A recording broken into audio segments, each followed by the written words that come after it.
So here we are at the, I don't know, 20 millionth Writing Across the Curriculum event that I've been at. Seems like a lot of them, but this one I'm especially gratified to be at. We have 8 eclectic, excellent, and enlightening speakers. And here comes more people even as I'm talking. But we have a packed schedule and I don't want to delay any longer. And so we're going to get going. And I will be introducing people before they speak briefly, and then after they speak for about 10 minutes, there will be a few minutes for questions after each speaker. And you're cordially and warmly invited to make comments and ask questions within that time frame. So our first speaker today is, and I was going to clarify this with you, is it Dr. Warren because you have a law degree, or is it Professor Warren? All right. Our first speaker today is Professor Andy Warren. Andy Warren has degrees from the University of Kansas and Fort Hays State University, Kansas, Phi Kappa Phi. He also earned a Juris Doctorate from Washburn University of Topeka, where he tells me he barely graduated, near the bottom of his class. But he did earn a lifetime Quantity Consumers Club membership to Pryor's Pub in College Hill. He has taught history and criminal justice at WNMU since 2006. He retires from WNMU in December to pursue his PhD in his true love, American political history, at the University of Missouri. We are especially happy to welcome Andy to the podium, since we did not expect that he could be here today, and we wish him well in his next academic adventure.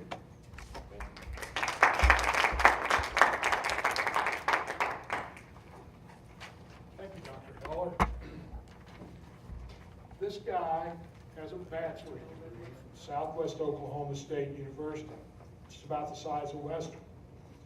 He would have been the valedictorian in his high school class, but they precluded him from doing that. His class of 12 at Vincent High School in Vincent, Oklahoma, but they wouldn't allow him to be valedictorian because his attendance was so poor. And I asked his wife during the interview process for this what he was like in high school, and she said she didn't know, she never saw it. So I'm just going to bore you by reading. I hope I can get through the first 4 pages of this, but I don't know how long it takes to read. So, on the morning of Friday, November 14, 1969, John Aaron, a graduate of Vincent High School and Southwestern Oklahoma State University, became a National Aeronautics and Space Administration legend. That's what we call NASA.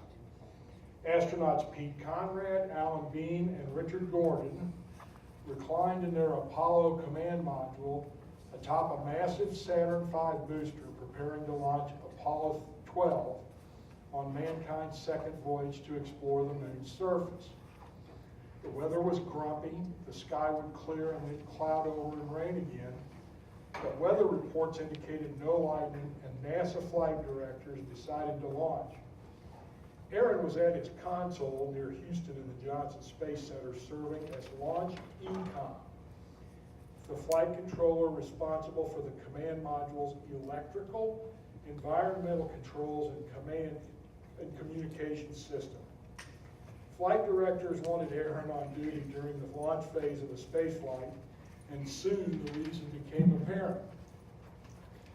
The most powerful rocket ever to propel humans into space lifted off with 7.5 million pounds of thrust, more than 6.5 million parts, and more than 1.5 million systems.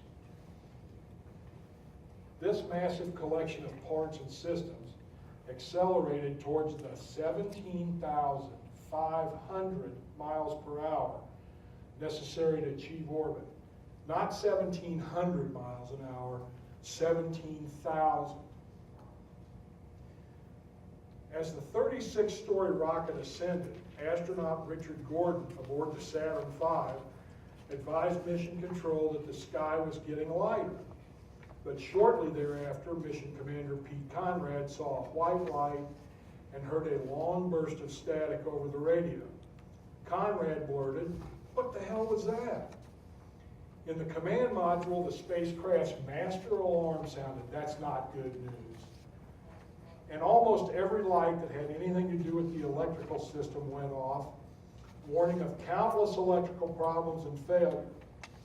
Along with all the electrical problems, the guidance and navigation system became useless, leaving the monster rocket and 3 crew members unable to tell where they were going or even to control their flight. Astronaut Alan Bean, veteran of countless fiendish NASA simulations, saw more lights than I had ever seen, ever, in the simulator, and Bean didn't have any idea what to do. Conrad said, "We had so many lights we couldn't read them all. It appeared that the electrical system failed, and the entire spacecraft was running on badly overloaded batteries."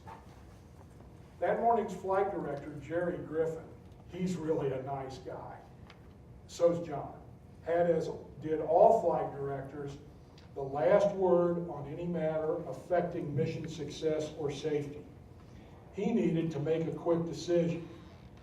Apollo 13 mission commander James Lovell, he's a nice guy, said of Apollo 12, "When 6 million pounds of fully fueled, freshly launched Saturn V begins flying out of control, you light the escape rocket at the tip of the booster, accelerate the capsule away from the Saturn, and blow up the whole wayward missile over the empty Atlantic."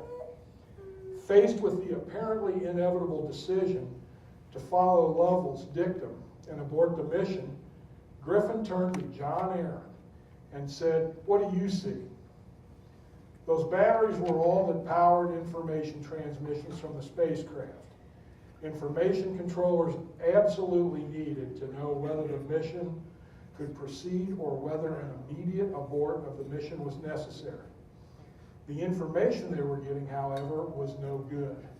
The console in front of Aaron ordinarily displayed data transmitted from the spacecraft. This is a second-by-second deal. I mean, it's taken me far longer to read this than it actually occurred. At this time, Aaron described the data he saw as nonsensical, but he had seen the nonsensical pattern before, and his natural curiosity and his desire to understand how things work came to bear on the rapidly developing disaster. One night about a year earlier, Aaron watched from his console in the Johnson Space Center in Houston,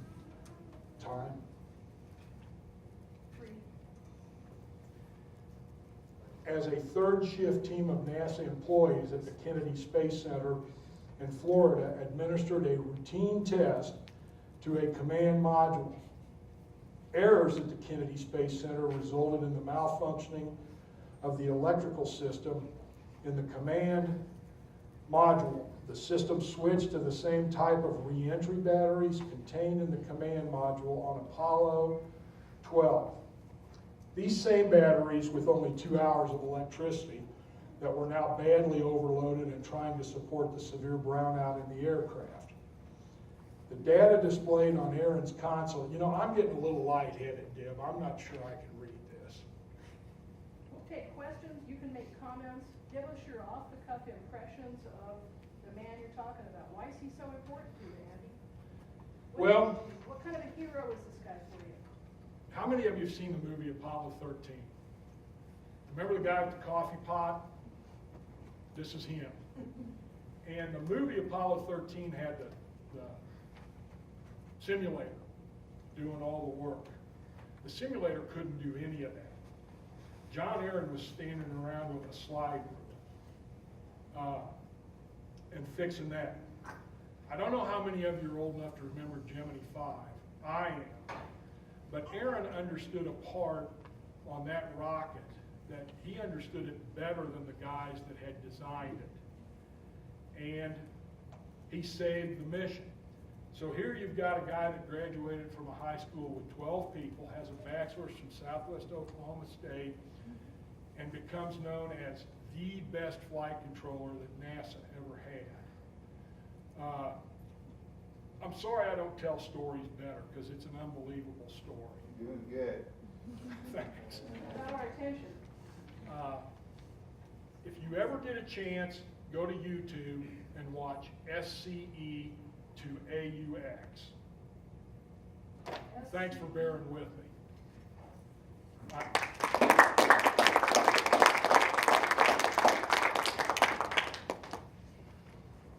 Sorry I ran out of gas. I didn't think I'd do that.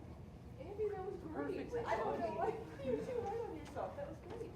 We have time for questions and comments. Oh, sorry. Yeah. Well, you can sit down and relax. I can stand up, it's just my vision Okay. is kind Good of. enough. So that situation, what happened? Yeah. You left us hanging in there. Yeah, I know. So you did that on purpose, right? When Deb told me I had 3 minutes left, I shouldn't have said it, I should have lied. I thought, maybe this will work out better, because now they gotta go find out and read my article. John knew about a switch in the Apollo spacecraft that none of the astronauts knew about. It's called SCE, Systems Control Electronics. He said to Jerry Carr, the flight communicator, he said, tell him to switch SCE to aux. The mission commander in the command module said again for the second time in this mission, what the hell is that? They had to repeat it 3 times.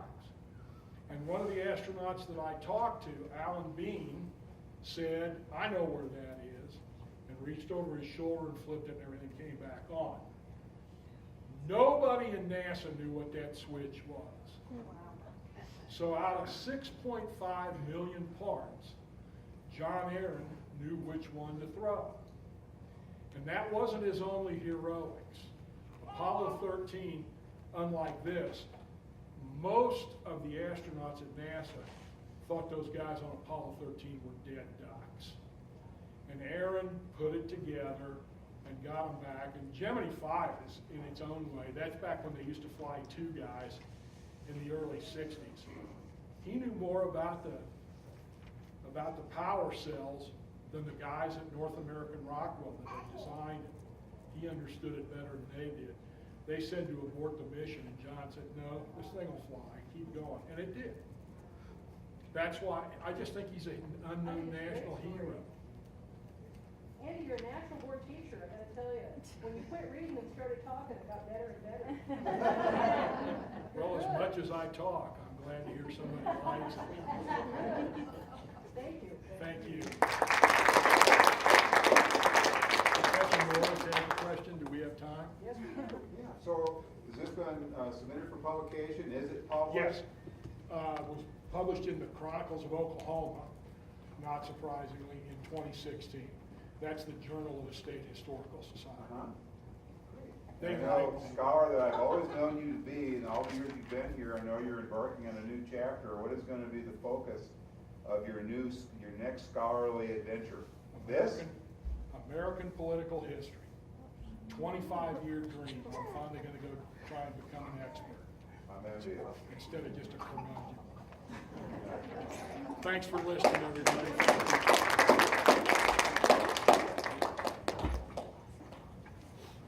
Thanks, Michael. Okay, we're doing great. I'm glad we started with Andy, although I feel a little bit sorry for the next person coming after him, because he's good. And then next person is Dr. Corey Neighbors. Dr. Neighbors is the Assistant Professor of Geology and Geographic Information Systems and Science. She is interested in active earth processes. I love that. I don't know what it is, but it sounds great. Such as earthquakes and floods, and the visualization of these processes and their effects through the use of computational models. She will talk to us about the results of the physical and chemical characteristics of stormwater runoff collected in the 2018 monsoon season here in Silver City. Welcome, Corey. Okay, thank you. So I think the last time I gave one of these was a couple of years ago when I talked about earthquakes, because I'm actually a seismologist, but since moving to Silver City, I've had to diversify my research, so now I'm a hydrologist. So I'm going to talk about a project that really just ended, so the results are very preliminary, and it's studying floods from just this most recent monsoon season. And so this is a project that I'm doing in collaboration with Raven Jackson, who's a Western undergraduate chemistry student who's in the crowd. And really, she is the motivator behind this project. And then also, I couldn't have done this without Dave Menzie, who is actually a hydrologist who's been teaching me a lot. So we're looking at characterizing stormwater runoff, both the physical and chemical properties of the stormwater. And of course, you know history, Silver City, we have a strong history of flooding from urban storm runoff, particularly like if you think of the Big Ditch, right, it was carved out by some major storms in the early 1900s, and in particular because of the way the city was designed, it exacerbated the surface runoff, which actually caused the erosion that caused the Big Ditch. So that's a huge motivator. If we look at Silver City, it has very steep roads, and the steeper the road, the higher velocity of the water, and so that water then has more what we call stream power, and then can do more erosion. So it's kind of interesting and to look at. And so we did a project in my hydrology class where we kind of talked about urban hydrology and issues with floodwaters in an urban setting. And apparently this inspired Raven to take on this project. So she set out to look at a study area, and so here's a map of the study area that Raven created in our mapping software. So to orient yourself, here's the Big Ditch over on the right, and the study area is in red, and so it's bounded by College Avenue to the north, Market Street to the south, and E Street to the west. And we chose this study area because it's fairly uniformly residential. So in terms of looking at what causes runoff, we didn't want to consider all of the huge parking lots, for example, that Western has, and then Boston Hill, which is mostly vegetated natural land, presents an issue to the south. So we chose this study area. And we wanted to create a flow model, except for if you've ever looked at elevation models for rural areas like Silver City, they are very low resolution. And so our elevation model is sort of in a 10 meter by 10 meter spacing, which really wasn't going to cut it for the kind of resolution we wanted for our flood model. So we flew a drone with the help of Michael Acosta. Thanks, Michael. So you can see Raven is there in the top programming the drone, and we flew over this study area in the winter so that we wouldn't have as much tree canopy to deal with in post-processing.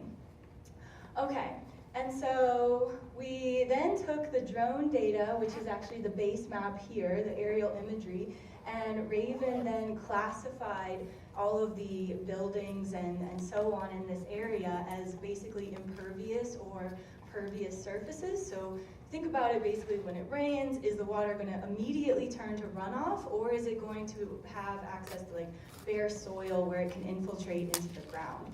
And so through this classification, for example, up here, greens are natural like tree canopy and grass, and then things that are in gray, yellow, and brown, things that are in gray and yellow are impervious surfaces. So that's like rooftops, driveways, roads, and so basically when the rain hits, it's going to immediately become runoff. And when we looked at this, we found that within this study area, about 55% of the study area is impervious. So you can kind of take your rainfall and then say, well, half of that is just going to become runoff immediately.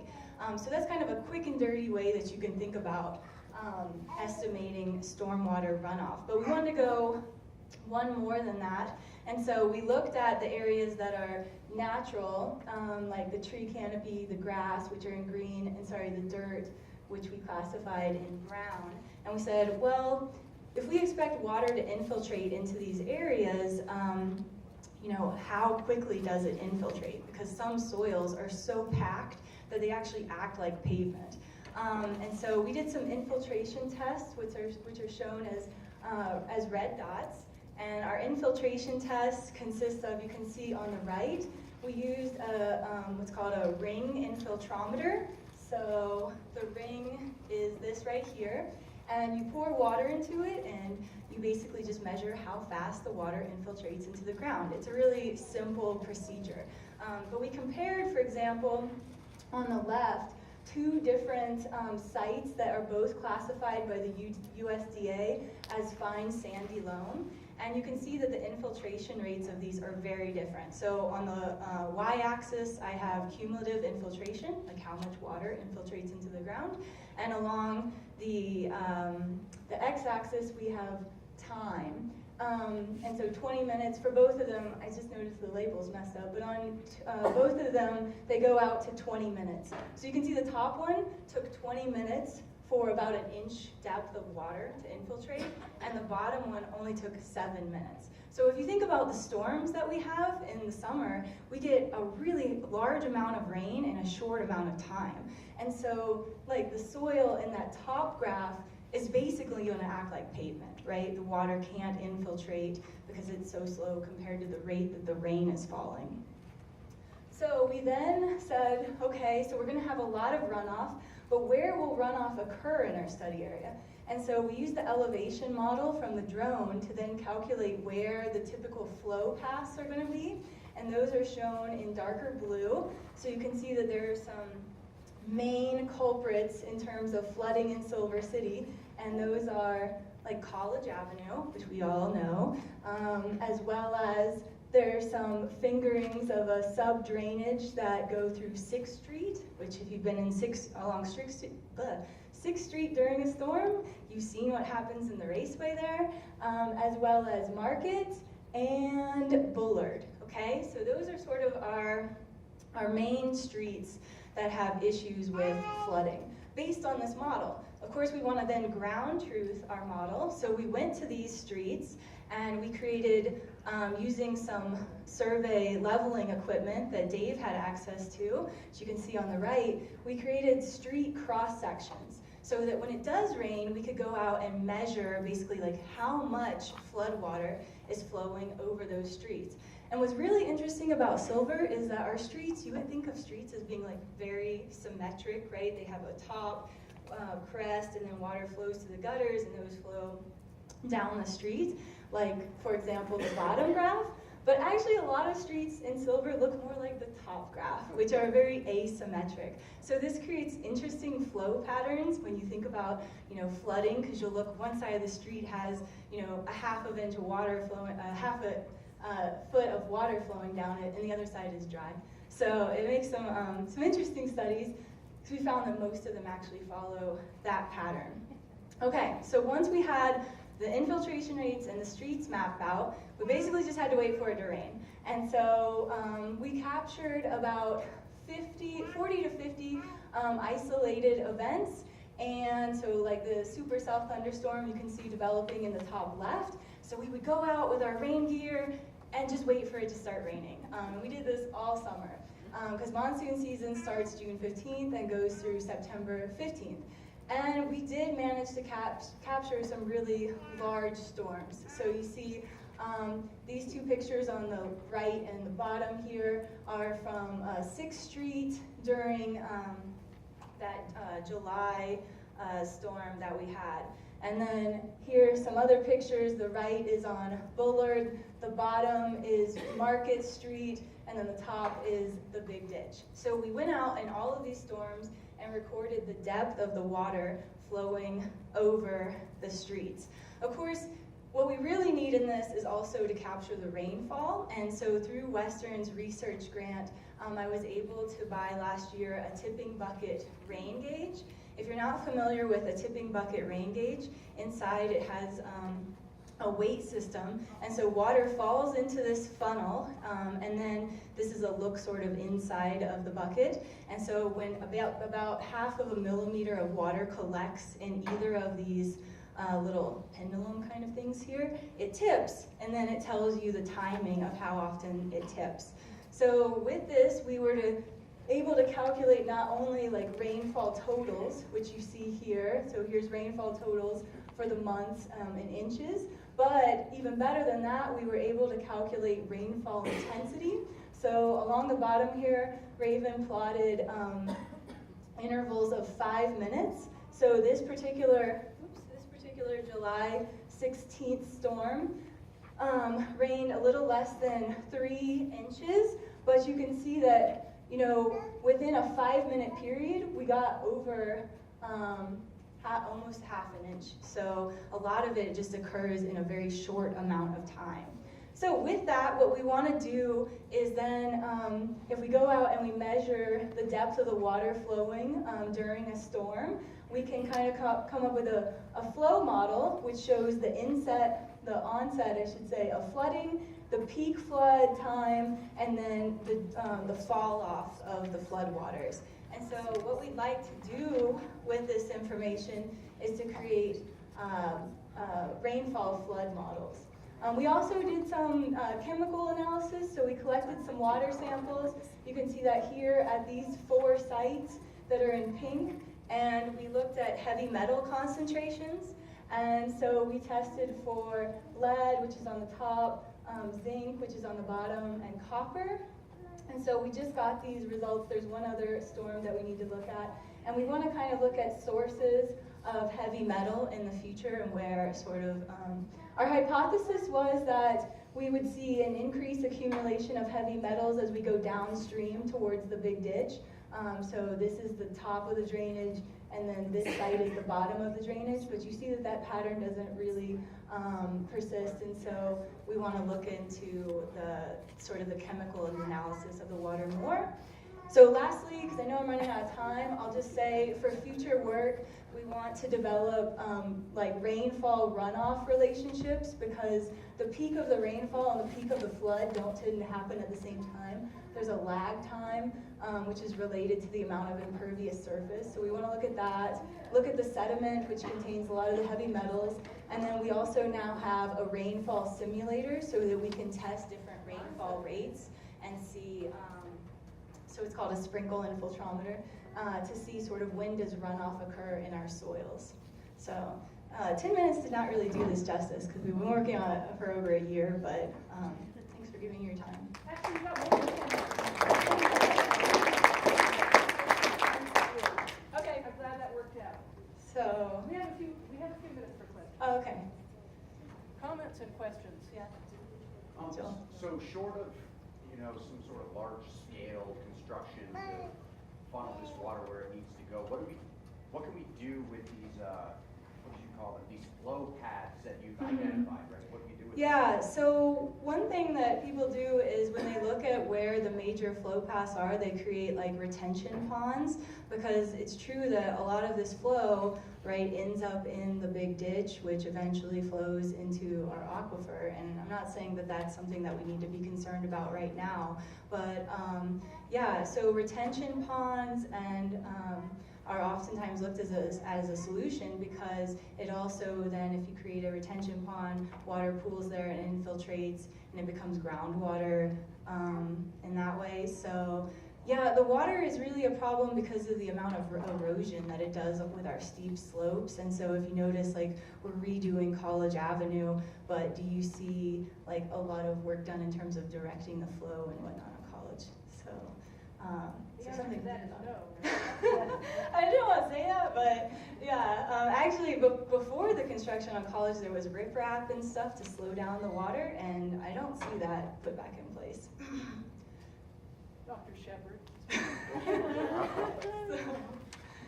All right. Well, and thanks to Raven for really spearheading Why this don't you project. stand up?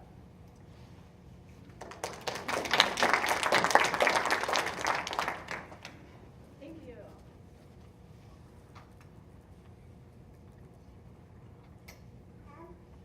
Any more comments or questions?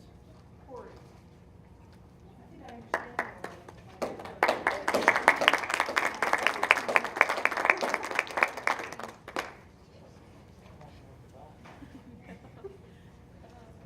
So now I want to invite to the podium Miss Jackie Nichols.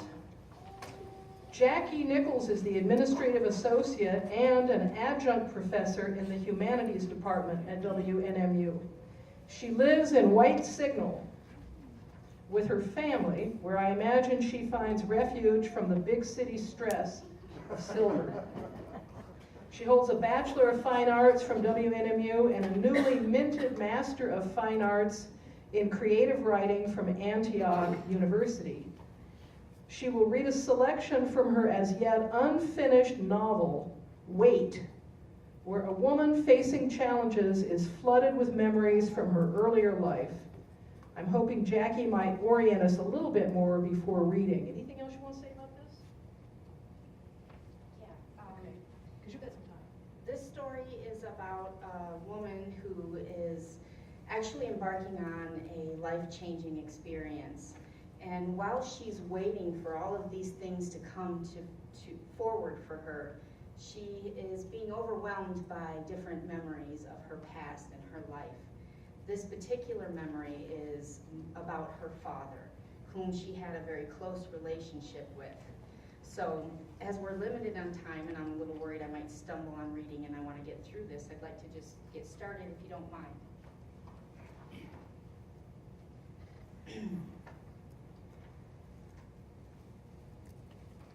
It was summer, a cool, crisp morning with bright blue skies and puffy white clouds that looked like someone took big balls of cotton and glued them to the sky. Dad and I left just after sunrise. Mom always stayed home for those events. She didn't approve of Dad teaching me how to use a firearm, especially not a pistol. That morning, as I walked down the hallway, I overheard her speaking to my dad from the kitchen. I froze, pressed myself against the wall, and listened. Lee, I understand a lot of kids compete with BB guns, but why does our 9-year-old daughter have to use a pistol? My dad replied, it's only a revolver, Sylvia. It's not like it's an automatic weapon or anything. Besides, she's very skilled and knows gun safety better than any kid there. You've got nothing to worry about. I peered around the corner just as Dad turned, quick-stepped through the door, and headed for the car. I followed. The old Chevy station wagon sat in the driveway, a hideous pea green family grocery getter. The car was a disaster. Papers all over the dash and the floor, ashtray overfilling with cigarette butts, boxes of bolts and fasteners all over the back seat. My dad was a traveling salesman and practically lived out of his car. Sometimes I went with him on road trips to visit hardware stores throughout the lower portion of Michigan. It may sound boring to most kids, but I enjoyed spending that time with my dad. I'd watch as he'd talk a customer who was adamantly saying no into someone who was on the fence with a wavering maybe, and finally into someone who couldn't live without those nuts, bolts, and fasteners and had no idea how their business survived so long without them on the shelves. It was amazing. Then, after he finished bamboozling the newly signed and thoroughly stupefied client, we'd go have lunch in a nearby mom-and-pop diner and order the biggest burger on the menu. Do you think you're ready for this, Johnny? My dad asked. I know, it's a boy's name. My dad picked it, and at the time, my parents only planned on having one kid. And surprise, it's a girl. The two of them compromised on giving my name a feminine spelling, so there would be some semblance to the little girl my mom always dreamed of. And Dad got to holler a boy's name when calling for me. Unfortunately for Mom, the name had the effect of making me a tomboy and sidekick to my dad. You bet, Dad. I can't wait. Just remember to stay calm, focused, and shoot between heartbeats, okay? I will, Dad. Do you think Mom hates it when I shoot with you? No, sweetheart. She just doesn't want you to get hurt. Oh, okay, I said. I looked at my dad. His brow was creased, eyebrows raised and knitted together. He knew I wasn't convinced. We came to a stoplight and he looked over at me in the passenger seat. He cocked his head to the left, raised his left eyebrow while winking his right, and gave the goofiest grin I've ever seen. His upper lip curled toward his right eye in an effort to keep it closed, while the left side of his mouth attempted a grin that looked more like a grimace than anything. I tilted my head, wondering what was wrong with his face, when in an instant, his expression flipped. His left eyebrow went down, and the eye winked, while the right eyebrow went up, the lip curled toward the winked eye. It was a smooth transition, like someone flipped the image in Photoshop. He kept switching, left to right, right to left, until I collapsed over the pile of product catalogs stacked between us on the bench seat in the fit of laughter. "You're such a goofball, Dad," I said through snickers and snorts. The light changed to green, and Dad's face returned to normal as he accelerated the grocery getter through the intersection. Man, I loved my dad. I'd been learning to shoot with my dad since I was 5 years old, and I got my first BB gun for Christmas. I don't think my mom knew that my dad bought it. When he pulled it from beneath the couch, her jaw dropped and her eyes focused intensely on my dad. Her eyebrows pulled together, creating a severe crease between them. An argument ensued later that morning between my parents. My mother yelling about having discussions before making major life decisions, and my dad responding that it was not a major life decision, and he just wanted something he could do with his daughter. Blah, blah, blah. That argument repeated itself many times over the years. I spent the afternoon in my bedroom checking out my new gun, which I thought was the best present in the world. Way better than the dentist Barbie that I got from Santa. I never played with that Barbie. Didn't even take it out of the package.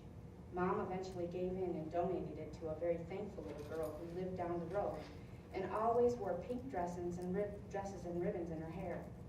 That girl exuded the pukey cuteness my mom wished I had. Every time my mom saw her, she would ooh and ah. "Look at that beautiful dress, Johnny. Doesn't she just look adorable?" "Yeah, sure, whatever. Can I go shoot now?" We lived in the country and had a nice chunk of land where Dad and I would set up targets around the yard and practice shooting whenever we wanted. I tried to do things with my mom, but I found baking and crafting second only to getting my teeth pulled without Novocaine on the scale of shit I never want to do. I could see that it hurt her, but no matter how hard I tried, my pre-adolescent brain couldn't come up with a solution. The next gun I received was the .410 shotgun that used to belong to Dad's grandma. It was my seventh birthday gift and caused for another row between Mom and Dad. He received many guns from dead relatives and maintained each with the most excellent of care. This one was perfectly shined and oiled. He taught me how to disassemble it, clean it, oil it, and put it back together with the precision of a soldier. It wasn't until early in my 9th year that he gave me his granddad's old .22 caliber pistol, the one I was using on that beautiful summer morning. We arrived at the location for the marksmanship competition. It was an enormous expanse of open mowed field in the middle of the country, nestled on a dirt road between two cornfields with a swath of swampy woods opposite the road, perfect breeding ground for mosquitoes. I hoped the day would warm up quickly to keep them at bay. Closest to the road was a large area sectioned off for parking. After that were the registration tables. Dad and I approached the table. A big man with a large, balding head and gray beard looked up and said, in a thick Midwestern country drawl, "Hello, my name's George. What's yours?" My dad answered him, telling the guy both our names while I looked around the field. Beyond the table was the shooting range, with signs indicating the distances of the targets. 10 yards, 20 yards, 30 yards, and so on. The targets were posters stapled to wide boards that had been pounded into the ground at the end of the range. The posters were a wide variety of styles. There were yellow and black targets, neon green and black targets, yellow and red targets. For me, it was like a shooting wonderland of colors, lines, dots, and shapes. I was giddy with excitement when the man named George offered my dad 2 registration forms with a hand that could have easily wrapped from my chin to the middle of the top of my head, and said, "Just fill these out, give them to the lady with the pink straw hat over there," and pointed to the table opposite the end we were at. The lady in the pink straw hat was a very sweet older lady with salt and pepper hair, poking out from under the brim of her hat in tufts and wisps all around her ears and neck. She said her name was Janice, took out the registration forms, and gave us papers with big numbers on them and safety pins in the top corners. We pinned the papers to the front of our shirts and walked over to a clump of people gathering at the beginning of the target range. There weren't many kids there, and I was the only girl in a group of competitors my age. We waited for at least an hour while people were registering. I continued to gaze around the competition area, letting my senses drink in the sights, sounds, and smells of my surroundings. I was looking at a stretch of woods, wondering how many different kinds of trees were in there, when I noticed something large and black bounding through the underbrush. The bushes, grass, and leaves on the trees rustled as small woodland creatures and birds fled for safety as the blackfin sliced through the vegetation. At the speed it was moving, it was impossible to tell what kind of animal it was amidst the foliage.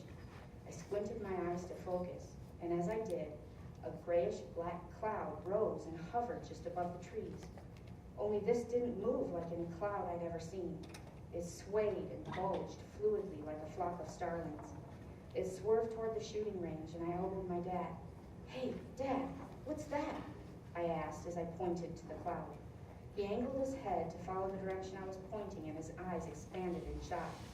The cloud had shifted in our direction. "I don't know what that is, hon, but it does not look friendly." He grabbed my hand and with a swift yank on my arm, turned tail and ran toward our car. Dad was yelling, "Run!" to the other participants as we sped past them. His forward momentum was jackrabbit fast, and I had trouble keeping my feet under my body while he pulled me along behind him. My legs became strings on a wind chime, and that kept twisting and tangling. Every few steps, my knees would buckle and collide with the ground. Dad would give a quick heave, and I would be floating through the air for his next 3 steps. I heard people shouting, "Bees! Wasps!" and "What the hell is that?" Folks were scrambling in every direction. It was complete chaos as the swarm descended. Turns out it wasn't bees, wasps, or what the hell. It was mosquitoes. I was bitten everywhere. My arms, my legs, my face, my ears. I started slapping all over my body with my free hand, trying to kill as many minuscule tyrants as possible. When we reached the grocery getter, Dad yanked open the passenger door, threw me in like a sack of potatoes, jumped in after me, and slammed the door shut. He was swatting at himself frantically as well, attempting to exterminate the little no-see-ums from hell that had managed to gain access to our vehicle. I joined in, and it was all flying arms and slapping hands all over the place. Me slapping him slapping me, each of us slapping ourselves. It must have looked like something out of an after-school special about a kid trying to evade a kidnapper. Finally, the biting stopped, and my dad and I sat looking at each other, both stunned, exhausted, and already beginning to itch. Slowly, I turned to look out the window and he followed my gaze. It was like a battlefield out there, only the people weren't fighting each other, they were fighting themselves, smacking, slapping, hitting, even a few punches, while they were running in every direction. It was total mayhem. I looked back at my dad, and he looked at me. The corner of his mouth twitched, and then stretched into a full-blown, toothy grin, and we both broke out in hysterical laughter. Thank you.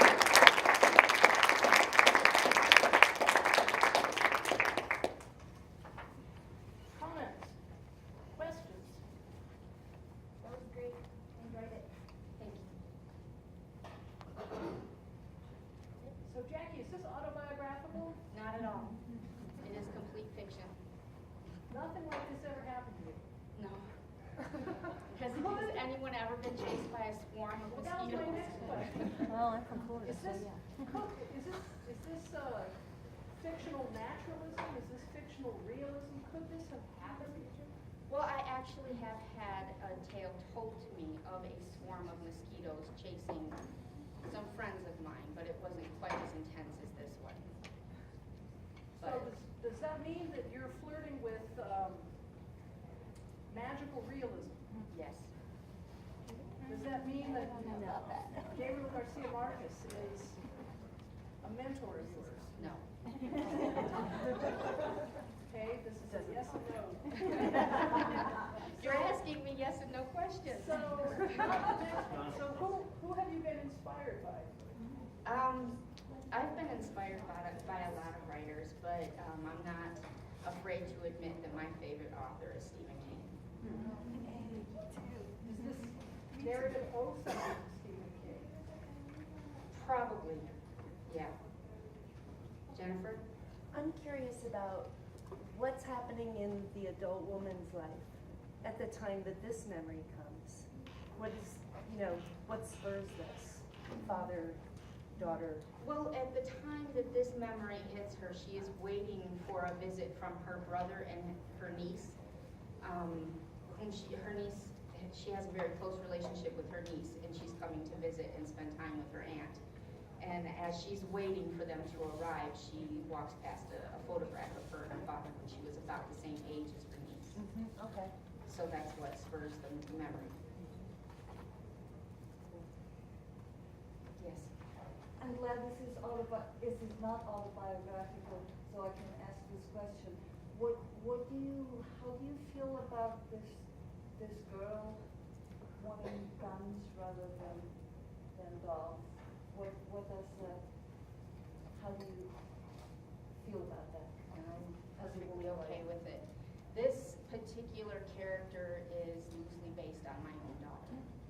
So my daughter rides motorcycles, shoots guns and bows, and plays soccer with just as tough as the boys can. So I have no problem with it at all. Is that it? Thank you all for listening. I appreciate it.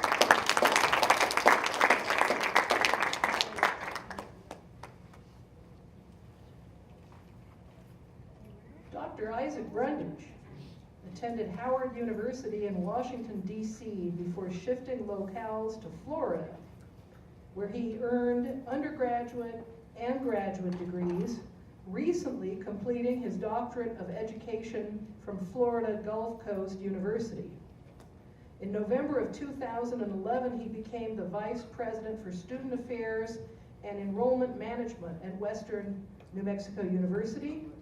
His interests focus particularly on the challenges facing and the success rates of minority college students. Well, I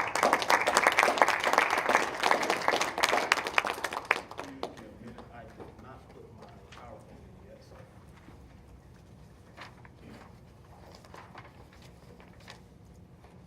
And it's funny, as much as I talk about this, for me to be nervous is very rare.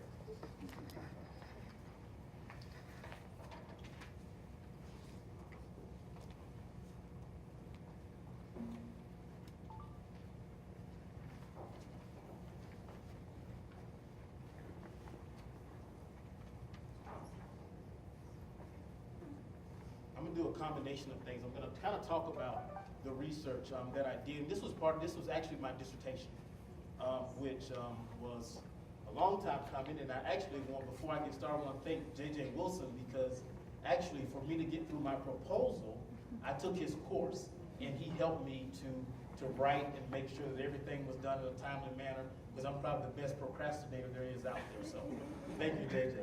But what I did, I looked at factors that contribute to the retention of minority students at two different types of institutions, a predominantly white institution and Hispanic serving institution. And actually, originally, it was 3 schools originally, but with any research, you run into problems. I ran into where I was working with an institution out in South Carolina that would not cooperate like they said they originally would. So at the last minute, we had to drop them from my study so I could graduate. Which actually, when you drop one thing from your study, you always I had to actually start over with a lot of the research and the methodology I was going to use, because it went from 3 schools to 2. When looking at this, some of the background information, because what I realized, and we all know this, there's an increase in our ethnic minority populations. And this looked at an increase from 1996 to 2012 of just a population of 18 to 24, which is the population that normally is in college. And if you look at the numbers, the overall minority increases from 1976, which was 15.4%, in 2007, 32%. And then if you look at the increase in minority students and the rate that they're going to colleges now, but look at the retention rates and look at the ones who, and this is interesting because I like to talk a little bit more about this. Does anyone know at Western New Mexico University who has the highest retention rate? Hispanic females. Hispanic females? Actually, that's not correct. And it's actually the rarest group that you would think of. And if you look at the study, it's actually African Americans. African Americans, males more specifically, have the highest retention rate at Western. And I know part of that, when we used to always talk about the football team. And we used to always say that our retention rate was low because it was guided by what was going on with our sports and athletics. But actually, our athletes are doing just as well, if not better, than other students here at Western. And some of the factors that are considered when looking at minority students in retention, more specifically, looking at financial aid, recruitment and admission, academic services, student services, curriculum and instruction. You know, the recruitment and admission is an interesting one because I've always said that you recruit minority students like you do an athlete. You get to know their families. You get to know the student because the families want to know that you're going to take care of their child. And so, and there's research that actually supports that. Others tend to look at academic preparedness, campus climate, commitment to educational goals, and in the institution, social and academic integration and financial aid. A lot of times we'll say that financial aid is the #1 reason that students leave or stay at an institution. Really, if you look more in depth to it, it's a bigger picture. And sometimes when we ask a question, we'll ask, why did you leave the institution? They'll say financial reasons, not knowing that it may be they have to help their family. It may be something a little deeper than that. So, and that was where I looked at 3 levels of research: institutional level factors, individual or student level factors, social and external level factors. And most times too, when you look at research, people look at why students leave. My research was why students stay. And so looking at why those students stay and using that as a guide to build programs related to that. Minority retention, I know some people read some of what they're doing. I want to read some because I think reading this type of research is kind of interesting. It's a little different than listening to a novel or something, but more specifically, looking at African Americans. African American students, one model that focuses on the retention of African American students and their validation at predominantly white institutions was developed by Holmes, Eva Robertson, and Magunda. The model looks at 2 stages. Stage 1 is recruitment consideration. This stage involves creating a non-threatening community where parent, guardians, and or significant others can ask questions about the university and not feel intimidated. Stage 2 is the first-year experience. This stage is divided into validation through orientation, in-class validation, and out-of-class validation. The orientation plays a major role in the student's transition from high school to college. So it kind of gives you an idea of kind of what I mentioned about treating the student, the minority student, like you would recruit an athlete. For Hispanics, read a little portion of that. From 1990 to 2000, the Latino population grew by a rate of 58%, making Latinos the largest minority group. This growth has added to the importance of colleges and universities to understand the issues related to Hispanic students, persistence, and success. The Hispanic community is a very diverse population within itself. Cubans and other Latinos, Central and South America, attend college at higher rates and attain at higher rates than Mexican Americans or Puerto Ricans. As a result, Hernandez and Lopez suggest that educators should not look at cookie-cutter approaches to increase access or retention of Hispanic or Latino students. They recommend educators take into account the regional, generational, ethnic, and gender dimensions these different populations bring to the institutions. Also, the retention of these students should begin before they enter college, and it should continue through their enrollment. Some things to consider. The other one, I'm going to move to Native Americans only because we don't have as large of a Asian population here. But Native Americans have a national retention rate of 67.2%. Based on this, they have the lowest retention rate of any other ethnic minority group. Bergard and Leroy studied the retention and intervention of Native American students at the University of New Mexico. They concluded that Native American students come from strong cultural communities and participate in other ongoing cultural-related activities. These students also have to learn to acclimate in the university culture. Many of the students place family and community culture and values above their own personal needs. As a result, college completion becomes less of a priority. Even at looking at Western, one of the things that we realize, especially for Native American males, that a lot of times they do not do as well, even as the females in college. And a lot of that relates to family. A lot of that relates to if they come from a reservation and come to the campus, they have to acclimate to the change of culture, being away from the reservation. These are the participants. I looked at 2 schools. One of the schools was in the HSI that I studied was in California. The PWI was actually in Georgia. I was not allowed to use Western as my study, but the reason for that had nothing to do with being at Western. Western is very unique. I had certain factors that I looked at the different schools. I created my own survey, and I validated the survey through a thesis project that I did prior to doing my dissertation. So I used those factors or those characteristics to categorize the different institutions that I looked at. So I selected similar institutions because we know that no institution they're not identical, but I looked at similar factors that at the institution. So like the class sizes were similar. What they had to meet certain criteria.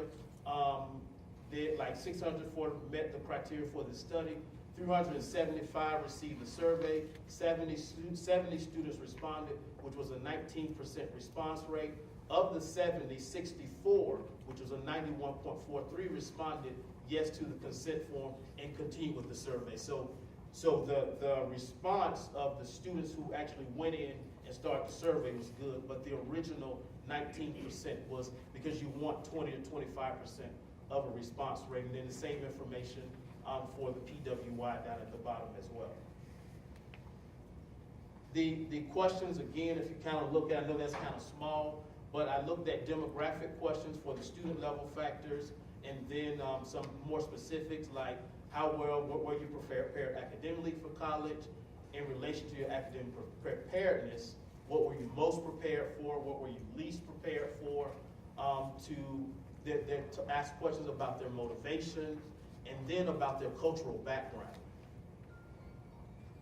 What I found was that academic preparedness was one of the things that stood out for student level factors. The students felt that they were more prepared academically to go to college, and that's one of the things that kept them there. And just looking at some of the things like academic preparedness, what were they most prepared for? And as you can see, academic or prerequisite courses at the HSI and the PWI scored very high. What were they least prepared for? As you can see, time management, which we know that for a lot of our students even now. And actually on the PWI side, it was study skills. And actually, so what I did, I had a survey that went out to the students. After the survey, they participated in a focus group based on the responses from the survey. So I kept track of the students who responded in the survey, and based on how they responded, they were selected to come to participate in focus groups. I did 3 focus groups at each institution with a minimum of 10 students. Some of the things that came out of the academic preparedness was college prep, the AVID program, which is across the country. Most of the students that participated were part of that program. High school teacher prepared them for college. I have a minute. So the other thing that tied with academic preparedness at that level was self-motivation. Kind of go through this so we can get to the questions. And then the emergent themes in the focus group was wanting to be successful and wanting to make their family proud. Going to question 2, and this was the surprise factor to me. The number 1 factor of retention at an institution for the students, and there's research that's supposed to support this, was professors. Across the board, both institutions, it showed that professors were the main factor at the institution for retention of students. Some of the things that caring professors that came out in the survey, passionate professors, professors making time for students, professors for supporting their students, and knowledgeable professors. The third one was, and I have family and friend support. The students use those terms interchangeably, So I kind of grouped them together as a result, but family provided emotional support, provided moral support, and they did not want to disappoint their family. So that is my presentation. Thank you.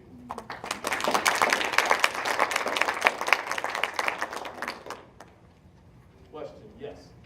So if as a university, if we can, what do we do for incoming students to address these least prepared areas that we know some of them are going to have? Can we do anything here? Yes, we can. I mean, one of that, it starts as far back as recruitment. And some people were surprised when we changed the recruitment model here to where the triple S's. The triple S's work with the student from recruitment all the way to enrollment. Part of the reason is exactly what you just said, because that plays a role in the success of a student. Knowing the student, working with the student, and being able to even advise that student into the proper courses that they need to take. I think at Western, believe it or not, we do a really good job of taking a student where they are academically and working with that student and preparing them to a level just as good, if not better, than any other school in the country. And that's because of some of the things we do, like we're open access institution, but we use AccuPlacer. How we use AccuPlacer, when we get them in the classes, how our professors work with them, how we advise them. Those are some things that contribute to that. Yes? So, in looking at sort of how all of these sort of soft skill kinds of questions, right? How do you know how a student's going to decide to stay or leave? Right. When you get the kinds of response rates that you're getting, which are nationally like the norm right now, with all kinds of national surveys, what, if anything, did you take away from that sort of says, oh, if I did this again, how would I get a better response rate? That's a difficult one. I know. I was doing backflips to get response rates from my students. My students who participated in my focus groups, I didn't mention this, they were paid $20 a student. I spent a lot of money on this research.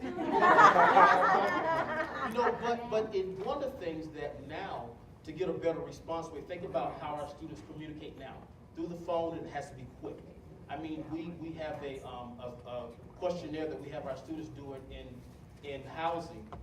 We have a flyer that they can take their camera and use the QR code.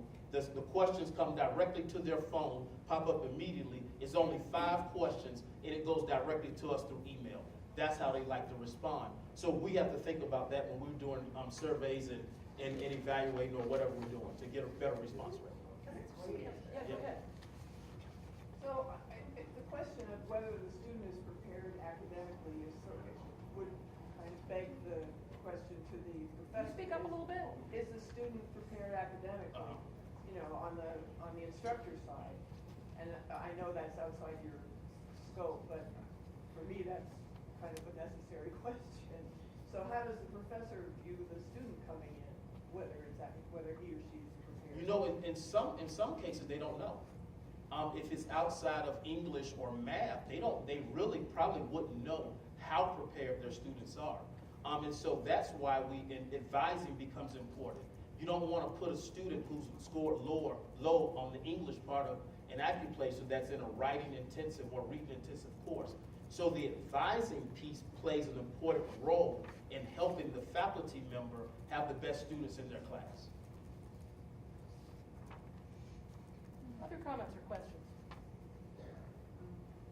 Yes. I was thinking about the difference between at the Hispanic Serving Institution, the time management versus the study skills for the PWI. And I was thinking that kind of ties into what you were getting at with family support and like the connection. So Hispanic students, especially first generation, tend to be still really connected to their families and their communities. And time management might be the fact that they have responsibilities still outside of academics to them versus the PWI results for the study skills.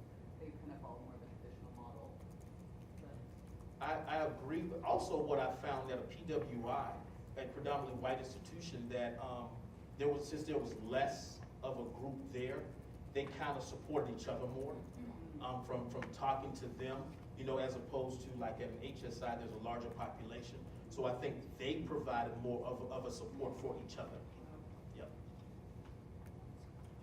Thank you very much. Thank you.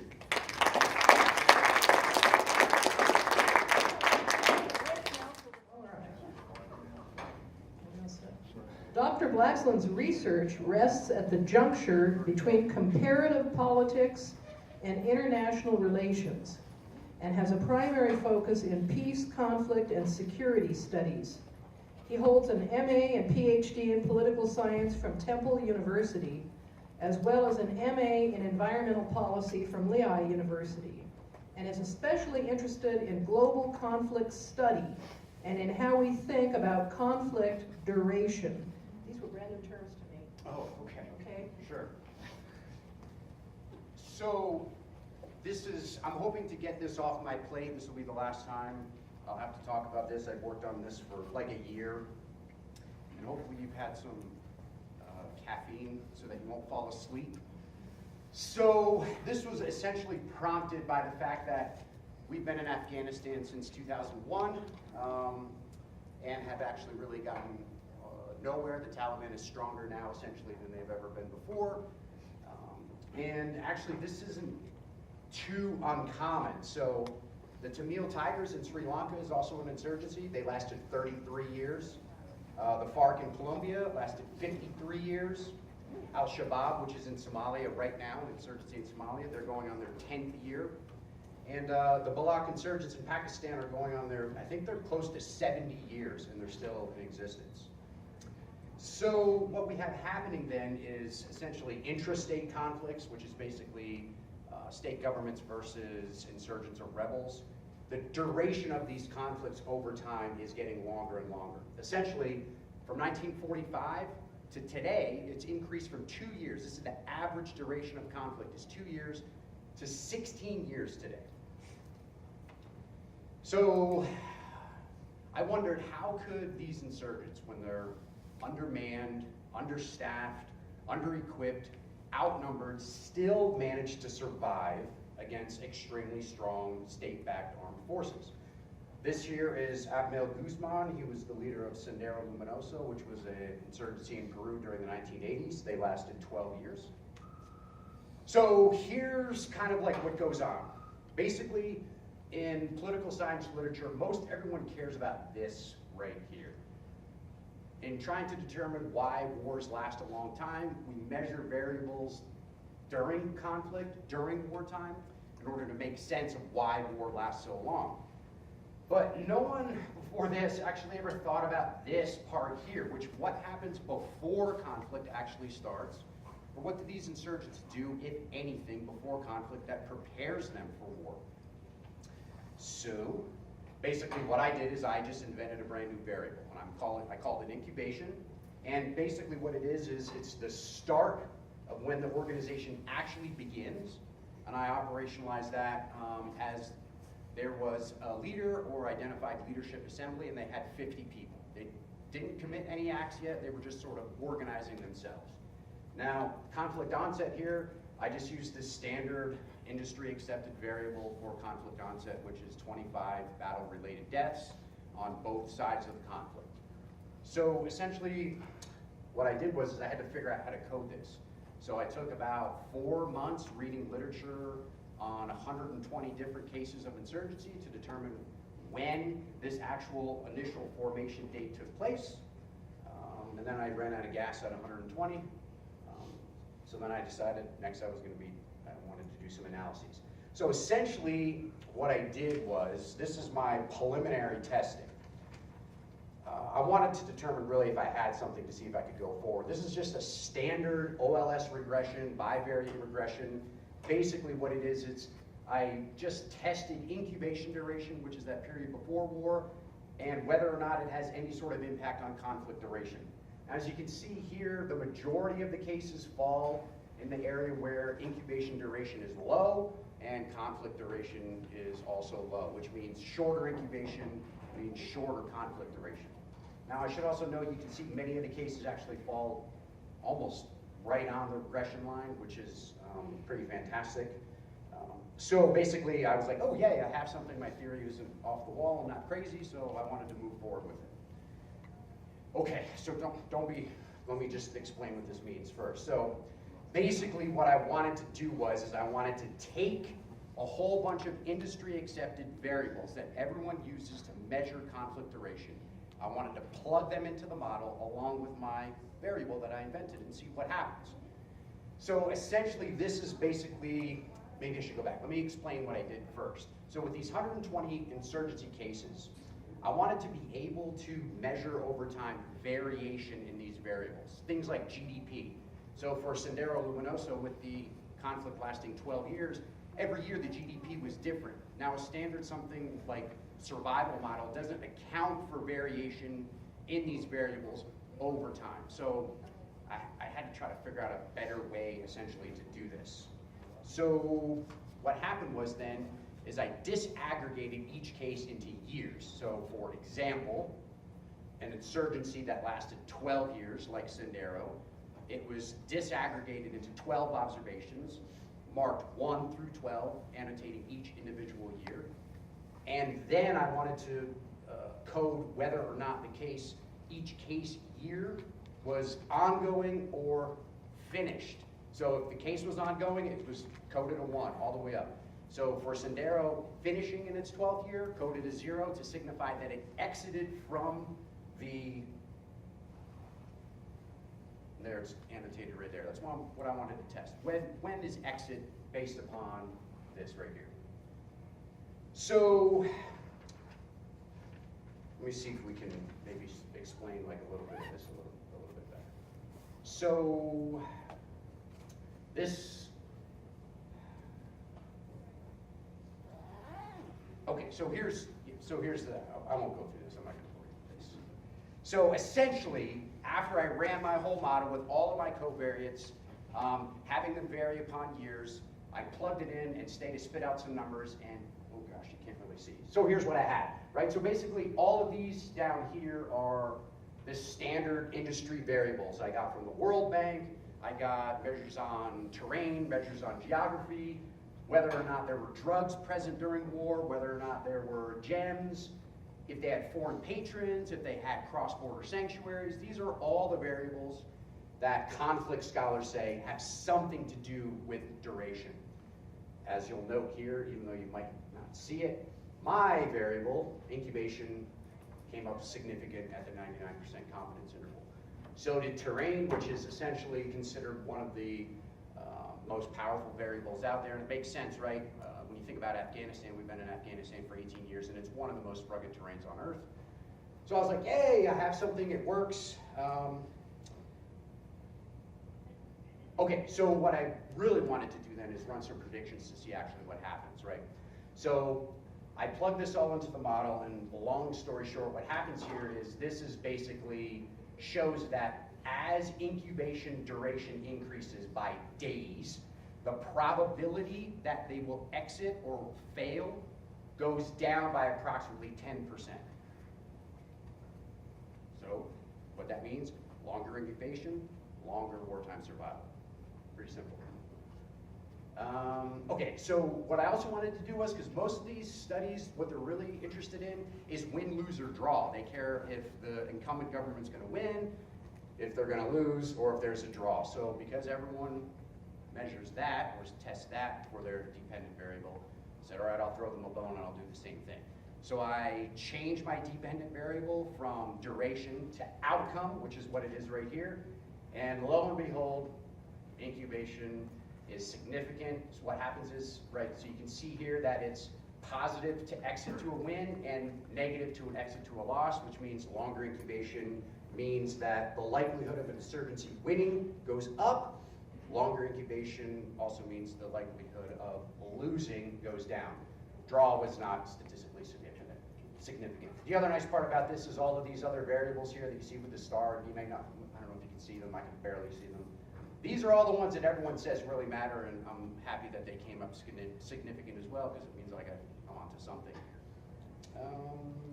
That's it. Any questions? Sure. I need to know more about what you mean by incubation. Okay, What so happens right. during incubation? Right, so this is half of the study that I'm showing you. So this is a mixed methods approach. This would be the quantitative portion. The qualitative portion is where I essentially took all of these cases and randomly chose out of like 4 different quadrants. So right, you have long, meaning long incubation, long conflict duration, short incubation, short conflict duration, long incubation, short conflict, short incubation, long conflict. 4 quadrants. So I picked 4 cases out of those quadrants, 1 from each, and I did a qualitative analysis of each. I read, tons of literature, and I basically identified 7 processes that the groups that survived conflict the longest all did during incubation.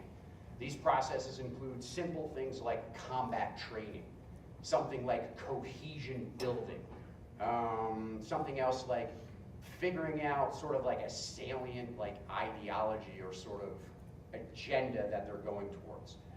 What are some of the other ones? Oh, figuring out how to manage their resources. So all of these groups that had a long incubation period, Sendero Luminoso was one of my case studies. Sendero actually incubated for 10 years, and during this, that's 10 years with no conflict at all. They basically hid in the mountains, hid in the jungles, and prepared. Wow. Is that parallel to what we call sleeper cells? Well, not exactly, right? Because what happened, so the measure that I did is they, so you're sort of maybe crossing over insurgency with terrorism literature, which is not accurate. Not the best thing to do. I try to keep those 2 separate. Okay. Does that make sense? So they do these processes during incubation. Go ahead. Joel, could you go back to that original equation? I actually find that kind of interesting. Oh, perfect, and I'll tell you exactly what it means. I'd love to tell you. Okay, so your dependent variable exit, that's number of years. That's right. Duration of the conflict. That's right. And I understand incubation, and then you've got. All right, so what is, go so ahead. this here, right, so this is important. What I did was when you disaggregate cases, I plugged in a cubic polynomial of time. And what that does is when it depends on time, it allows the individual variables themselves to fluctuate by year.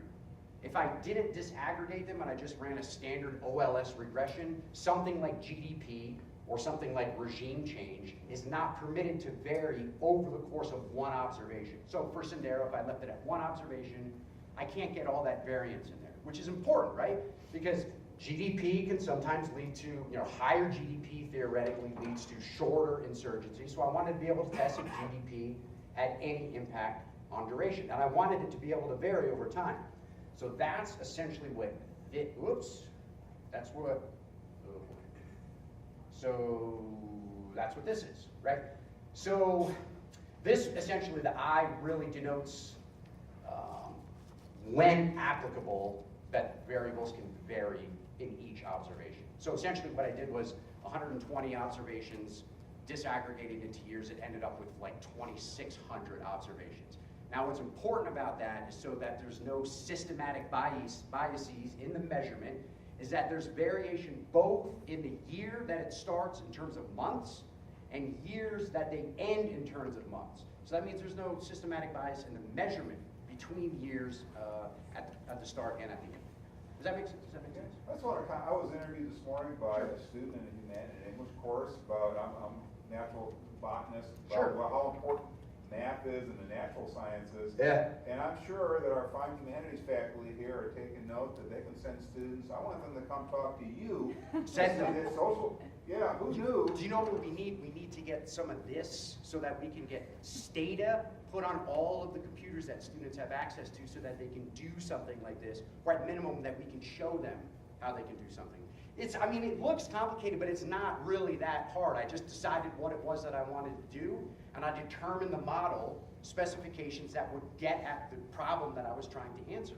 So it looks crazy, but everything means something. So yeah, send them my way. One more question, then we have to move on. I just have a quick question about the model too regarding the variables. How do you code terrain as a geologist? Yeah, so that's an interesting one, right? So there's a lot of complaint about that. I know what that word interesting could go to. So here, right? So my next project that I'm working on right now, I would like to talk to you about it. So here's what has been used.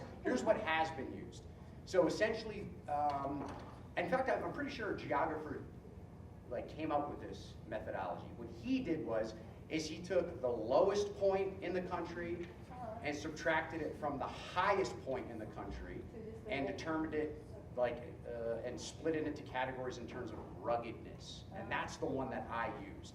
So for example, the distance between like the lowest point and the highest point in Afghanistan is something like 12,000 feet. So that signifies an extremely rugged. Now, what's great about that is it gets at ruggedness, but it doesn't get at something like,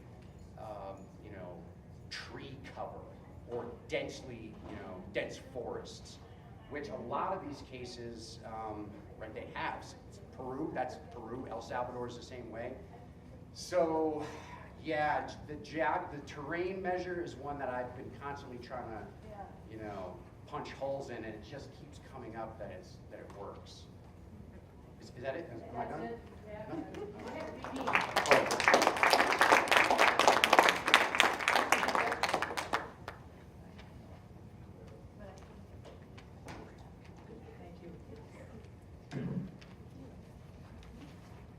Dr. Garrett Peltonen, is that how I say it? Is enjoying his first year at WNMU, where he is an assistant professor of kinesiology. He earned his bachelor's from UC Boulder, a master's from Colorado State, and a doctorate in kinesiology from U of Wisconsin. He's interested in environmental and metabolic physiology, and he's going to talk to us about his new research on cerebral blood flow in young adults. Any teacher or parent ought to be interested in that subject. Joke, get it? My joke. Not having any idea what he's going to talk about, thought I better oil the machinery. All right, so I'm just going to present a section of research that actually just sent for publication on Monday. Can you hear me now better? So it just got submitted on Monday, so I'll walk you through a portion of it. It's titled Cerebral Blood Flow Regulation at Rest and During Hypoxia. Can you define what hypoxia is? So it's low oxygen environment. So here at Silver City, because we're at 6,000 feet, we live at a moderate altitude, so we're somewhat exposed to hypoxia, but if you climb Mount Wheeler in northern New Mexico, you have more level of hypoxia. If you go to Mount Everest, it's extreme hypoxic environment. So just basically a lack of oxygen. So in our brain, there's 11 primary vessels. We have the left and right anterior cerebral artery, the left and right middle cerebral artery, the left and right posterior cerebral artery, a single basilar artery, and then 2 internal carotid and 2 vertebral arteries. So those are the 11 primary arteries that supply blood flow to all areas of our brain. And the reason why this is important is because these vessels supply sufficient blood flow to the brain to ultimately maintain our neuronal health and function. It delivers things like oxygen, removes waste, because if we don't, you have something like a stroke, your brain tissue dies, so it's very important. And because of its importance, cerebral blood flow is highly regulated and responsive to a variety of stimuli. Things like metabolism. So if you start to think, your brain blood flow goes up because metabolism increases. Autoregulation. Have any of you ever stood up really quickly and got a little bit dizzy, right? So that's just a little slowness in your autoregulation, because normally your vessels dilate so that you can increase blood flow to the brain so you don't pass out if you stand up too fast. The autonomic nervous system, and also arterial blood gases, which is I'm going to focus on today. So when you think of arterial blood gases, there's 2 that regulate cerebral blood flow, oxygen and carbon dioxide. And we're just going to focus on this one, oxygen, or the lack thereof of oxygen. As you go up in altitude, there's less oxygen, or the pressure of oxygen is less.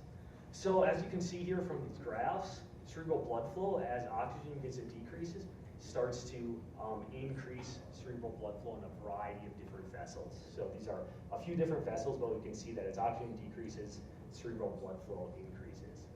And the mechanism that causes this increase is potentially cyclooxygenase. So that's a mouthful to say, but you guys are probably all familiar with cyclooxygenase. If you've ever taken ibuprofen before, ibuprofen is a medicine that inhibits this enzyme cyclooxygenase. And one way that cyclooxygenase can regulate blood flow is through the production of 2 metabolites that can cause vasoconstriction of arteries. So it can make arteries smaller, or it also can make arteries bigger.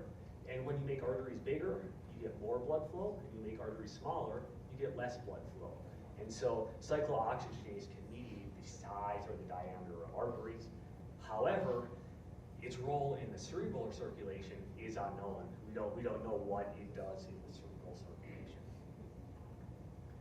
And this is important because the ability of our vessels to increase or decrease in size is predictive of things like cardiovascular or cerebrovascular disease, stroke, cognitive decline. So it's very important to have good ability of your arteries to increase or decrease in size. And there's a lot of conditions in which this is dysfunctional, such as metabolic syndrome, insulin resistance, obesity, etc. And we all know the prevalence of Alzheimer's disease, cognitive dysfunction is increasing on a national and world level. So for the study, since there hasn't been any research on the role of cyclooxygenase in cerebral blood flow, I hypothesized that cyclooxygenase would contribute to cerebral blood flow regulation at rest and during hypoxia. And the reason we're interested in hypoxia is because it's a stress, so it can cause blood flow to increase, so we can look at mechanisms of why it increases, and also conditions such as sleep apnea. You're exposed to hypoxic environments, and so it's very important from that sphere as well. So our subjects in this study, they're young, healthy college students, 18 to 40. They're free of disease, not taking medication, and they're moderately to low active individuals. And what we did is we brought them into the lab 2 times, once with a placebo, and then once we gave them this drug called endomethacin, or basically it's a strong ibuprofen to inhibit that COX enzyme or cyclooxygenase enzyme. And each time they came in, we intermitted them. We gave them the cyclooxygenase inhibitor or the placebo. We waited 90 minutes for the drug to take effect, and then we looked at their blood flow responses during hypoxia. And here is what we did when the subjects arrived. We put them into the MRI machine to measure cerebral blood flow. We had them breathe, or we stimulated a high altitude environment by having them breathe low oxygen air, an FiO2 or an inspired oxygen 11%. So the normal air that you're breathing here is about 21% oxygen, so we decreased it pretty substantially. It's equivalent to climbing to the top of Mount Wheeler or a 14er in Colorado. It's sort of like that, similar type of altitude exposure. And then from this, we were able to get our data in which we analyzed. And MRI is a really neat technology because out of all those 11 vessels, which I showed you at the beginning, you can quantify blood flow in all 11 vessels at the same time. And it basically provides for one of the most comprehensive cerebral blood flow studies to date. And so here's one of these pretty neat, cool-looking images of cerebral blood flow through different vessels. So here's would be the internal carotid artery, the left internal carotid and the right internal carotid. We have our middle cerebral arteries and our anterior cerebral arteries, so we can get blood flow through all of the different vessels. And so what did we find when we analyzed the data? Well, the first main finding was that when we inhibited cyclooxygenase, cerebral blood flow decreased by about 44% in all 11 vessels. So it's a significant regulator of cerebral blood flow at rest. So it's very important for that. And then also that it's not different between vessels. So all 11 vessels, cyclooxygenase contributes to the same amount for resting blood flow. Now what happens during hypoxia? So as expected, when we expose individuals to an hypoxic environment, we can see that there's an increase in blood flow in all 11 vessels. And now when we expose them to hypoxia with the cyclooxygenase inhibition, what we saw is there was no difference between the placebo or the cyclooxygenase inhibition condition. So it suggests that cyclooxygenase does not play a role in hypoxia, but it is significant during resting conditions. And again, that's to summarize the conclusions. It's very important for resting cerebral blood flow, cyclooxygenase, and during hypoxia, it really doesn't play our role. So the importance of this is that when we can actually uncover all the mechanisms mediating cerebral blood flow, we can potentially identify some novel therapeutic targets aimed at reducing the incidence and prevalence of cerebral vascular disease. So that's sort of the ultimate goal. But with that, I'll take any questions. How would this relate in any way to carbon monoxide poisoning? Yeah, so that's a little bit similar. So what carbon monoxide does is it basically replaces oxygen on your red blood cells. And so it's sort of an artificial hypoxia, and it could cause some dysfunctions in an individual who, let's say you had especially at resting conditions, in hypoxia wouldn't really play a role because we showed that cyclooxygenase does not mediate hypoxic dilation, so it shouldn't play too much of a role. So I'll just go with that and wouldn't do a whole lot. The one thing that you have to consider though is that your baseline blood flow decreases a lot, so then you might even make you a little worse. So I wouldn't take a non-steroidal anti-inflammatory if you're going to expose yourself to carbon monoxide. So, do you think if you tested athletes or individuals that are extremely fit, like yourself, as compared to low, moderate individuals like what you had tested here, do you think you'd see any difference? Any difference in the hypoxic response or the basal? So probably not, because if you go to a place like Mount Everest, even acute mountain sickness and all that, it really doesn't discriminate. Some of the most fit people get, acute mountain sickness, they, cerebral edema, things like that. So I don't think there'd be too much different. The role of cyclooxygenase, you might have a different effect, because there's been some data showing that people with metabolic syndrome, in a different type of stimulus, if you inhibit it, you actually improve blood flow. So there's some idea that it becomes dysfunctional in disease states. I have a question about hypothesis. A naive question, because I'm coming from humanities instead of science. So your hypothesis was not confirmed. The first half was, not the second half. Okay. So the first half, that cyclooxygenase continues to resting flow, but that it does not contribute to hypoxic flow. So the second half it did not confirm, correct? Okay. So when a scientist has a hypothesis that fails to confirm, is there a disappointment? Not really, because this is new data that we didn't know. So it's actually whether it confirms it or not, because when it doesn't confirm it, it raises more questions. Yeah, right. And then you go back and you can do more studies and tests. Yeah. So. I should have gotten this, but I'm a little confused on the ibuprofen. Does it increase cerebral flow or decrease? Yeah. So at the levels that we take, it doesn't have an effect at cerebral blood flow. So just no effect? It doesn't, but if you take a really strong dose of a similar type of drug, you can decrease resting blood flow. So that's bad? Yeah, exactly. Because I usually think of ibuprofen as opening the vessels in your brain, releasing something when you have like a migraine, and so I'm surprised it actually has the opposite. Yeah, effect. because so think that like we take ibuprofen when we have inflammation or swelling to try to decrease it, right? And a lot of times you get inflammation or swelling, vessels, we increase blood flow, and that causes the redness and swelling. So we take ibuprofen to sort of prevent that, and it also has some other effects. But the basic ibuprofen that you take on a day-to-day basis doesn't have that much of a role on cerebral blood flow. But it does on cardiovascular health, as we all know, and it's becoming more evidence where it can cause heart attacks and things like that. So.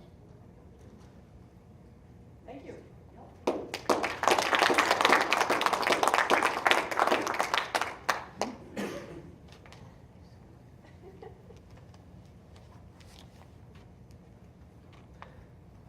Roberta Brown is an assistant professor of English composition in the humanities department at WNMU, where she teaches writing and English. Roberta is interested in the lives of people and other animals, as well as the work of the Nobel Prize-winning novelist J.M. Coetzee.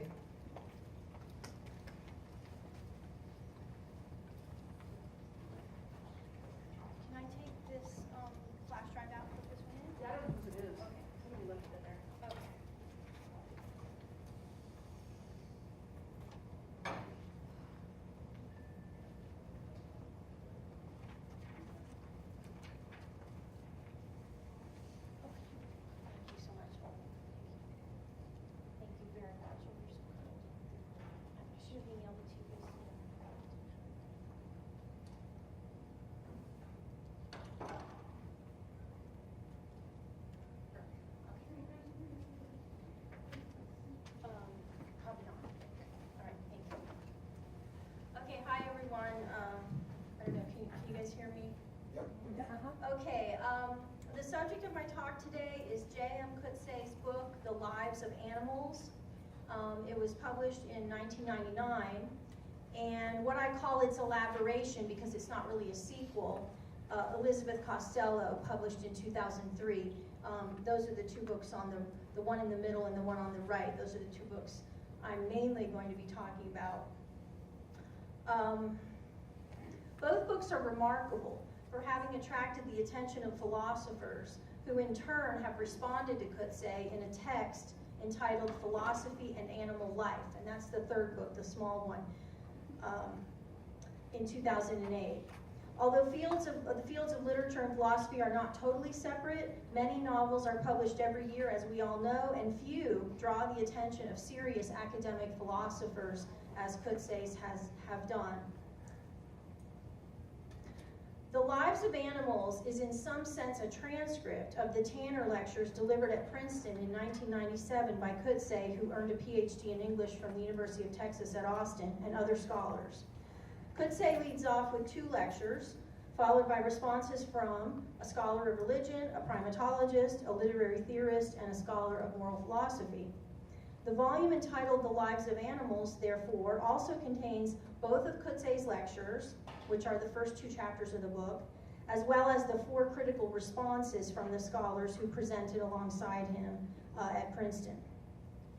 This alone is unusual for a novel, since except for critical and anniversary editions, novels typically do not contain ancillary matter within their covers. That this novel breaks with convention in doing so probably inspired the publication of a philosophy text based on the Lives of Animals, entitled Philosophy and Animal Life. And that's Philosophy and Animal Life. I mean, it might not seem so exciting to people, but it is kind of rare that a novel would draw this kind of attention from philosophers. And so much so that they would publish a whole book in response to it. But anyway, okay, where was it? Okay, so the Philosophy and Animal Life was published, and let's see, entitled Philosophy and Animal Life, in which 5 philosophers, different from the ones who spoke at Princeton. So there were 4 scholars who spoke at Princeton about it, and then later these 5 philosophers also respond to Coetzee's fiction. Philosophy and Animal Life was published in 2008, 9 years after the original publication of The Lives of Animals. But there is one more book that relates to this whole question, and it is the eponymous Elizabeth Costello, named for the central character in The Lives of Animals. So, Coetzee reprises his earlier story by including the text of The Lives of Animals within Elizabeth Costello, which was published in 2003. So just to clarify this, I know it's a little confusing. The first 2 chapters of this book are also in this book. He decided he wanted to tell us more about Elizabeth Costello, so he wrote, but it's not really a sequel, so. Okay. Now that we understand the publication chronology of these books, let's examine more closely the story that Coetzee tells in The Lives of Animals. It follows a fictional novelist, Elizabeth Costello, who travels from Australia to Pennsylvania to receive an award from the college where her son is a natural sciences professor. Until his mother wins this award, no one at the college knows he is her son. When the connection between them is made, much to his chagrin, he and his wife are included in the festivities in honoring his mother. The problem is that his mother, in her later years, has begun to write about, as the title of Coetzee's book suggests, the lives of animals, or more properly, the deaths of animals. Costello, a vegetarian as is Coetzee, delivers a lecture at her son's college on the subject of the treatment of animals. Her daughter-in-law, a philosopher and an omnivore, detests her aging mother-in-law's foray into her own field of philosophy, calling Elizabeth's arguments pseudo-philosophical. In naming the daughter-in-law Norma, Coetzee adds a touch of philosophical humor, since normative ethics is the branch of philosophy dealing with ethical action, including the criteria defining right and wrong, which is funny since Elizabeth is arguing that eating animals is morally wrong, while Norma serves the children chicken, just as Elizabeth arrives at the family home. Needless to say, tension is thick during Elizabeth's participation in the events associated with her award, which include lectures, a ceremony, and a formal dinner. So this is the novel's plot in essence. Costello's arrival and the family disruption it causes, plus the text of the lectures that Costello qua Coetzee delivers at the college where her son works. From here, I would like to get into some of the content of those lectures, which are truly the heart of the book. Coetzee's character Costello in her lectures refutes or attempts to refute, depending on your philosophical bent, various animal rights arguments, ending with an argument that Coetzee himself has made in an interview and which I will quote later.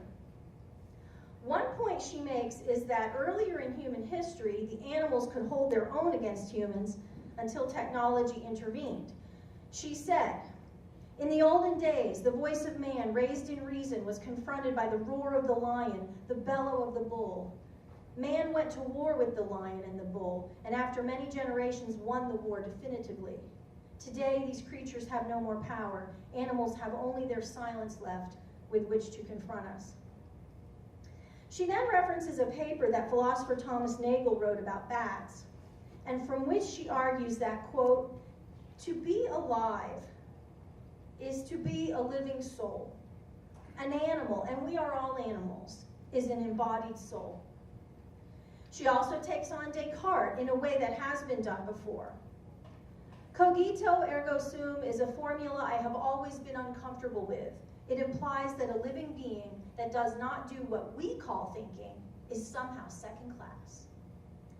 Her most interesting argument to me, however, against the current treatment of animals in the food business is an argument from sympathetic imagination. As a novelist, Elizabeth Costello, of course, creates fictional characters, and from this perspective as a writer of fiction, makes this compelling argument. If I can think my way into the existence of a being who has never existed, then I can think my way into the existence of a bat, or chimpanzee, or an oyster, any being with whom I share the substrate of life. She continues, "There is no limit to the extent to which we can think ourselves into the being of another. There are no bounds to the sympathetic imagination." During the question and answer period of her talk, Costello fields a question about animal consciousness, to which she responds in this way. "This is a good point you raise. No consciousness that we would recognize as consciousness, no awareness as far as we can make out of a self with a history. What I mind is what tends to come next. They have no consciousness, therefore. Therefore what? Therefore we are free to use them for our own ends? Therefore we are free to kill them? Why?" Another objector in her audience asks a question about an animal's limited communication. And this is the last of Costello's points I will share with you today, although the book contains many more. I mean, the book just marches you through many animal ethics scenarios and arguments and such. When Albert Camus was a young boy in Algeria, his grandmother told him to bring her one of the hens from the cage in their backyard. He obeyed, then watched her cut off its head with a kitchen knife, catching its blood in a bowl so that the floor would not be dirty. The death cry of that hen imprinted itself on the boy's memory so hauntingly that in 1958 he wrote an impassioned attack on the guillotine. As a result, in part of that polemic, capital punishment was abolished in France. Who is to say then that the hen did not speak? And animals do speak to us from the pages of Coetzee's novels, The Lives of Animals, and Elizabeth Costello. Their author, who, like the character he created, is vegetarian. In an interview he gave in May of 2004 after the publication of Elizabeth Costello, he explains that his objective in writing about animals is not a legal one. Strictly speaking, my interest is not in legal rights for animals, but in a change of heart toward animals. It seems that the best we can achieve is to show as many people as we can what the spiritual and psychic cost is of continuing to treat animals as we do, and thus perhaps change their hearts. As his fictional character Elizabeth said, "I was hoping not to have to enunciate principles. If principles are what you want to take away from this talk, I would have to respond, open your heart, and listen to what your heart says. And I love this picture. I mean, it's a sad picture, but it does kind of relate to life here in Grant County. I mean, these children who raise these cattle and pigs and sleep with them and, you know, wash them and love them, and then at the end, they have to send them off to slaughter. And the child is crying, and the reason I like this picture with this quote is, children, I think, are closer to the heart than we are. They're not as jaded, and they haven't been kicked around as much yet. And I don't know, that picture I find very, very moving, very moving. But anyway, that's it. That's my talk. Roberta, one thing you're saying, it's a riding crop of some kind, maybe. I think he showed his steer, perhaps. I think it's a stick that they like will rub their belly and Oh, stuff okay. like that with them. Oh, thank I don't know you. if it's a calming thing or what, but I've seen them in the pen. I've seen them. I know exactly what that's there, and they just kind of rub them with it and maybe pat them on the rear end if they want to move or something. Oh, okay. Thank you. Okay, thank you so much. Questions and comments for Roberta?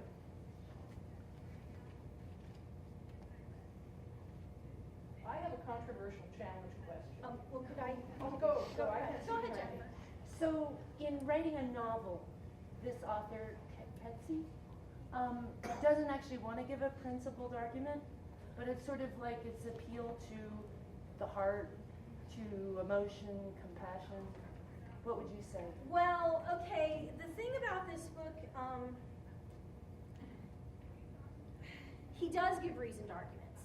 As a matter of fact, he's been attacked by his, you know how there was this funny line in a Woody Allen movie years ago where some character says, you know, the characters always say, oh, we liked your older funny movies. Yeah. Well, yeah. Katsay is getting a lot of that. People are getting tired of him writing these, what they call philosophy essays.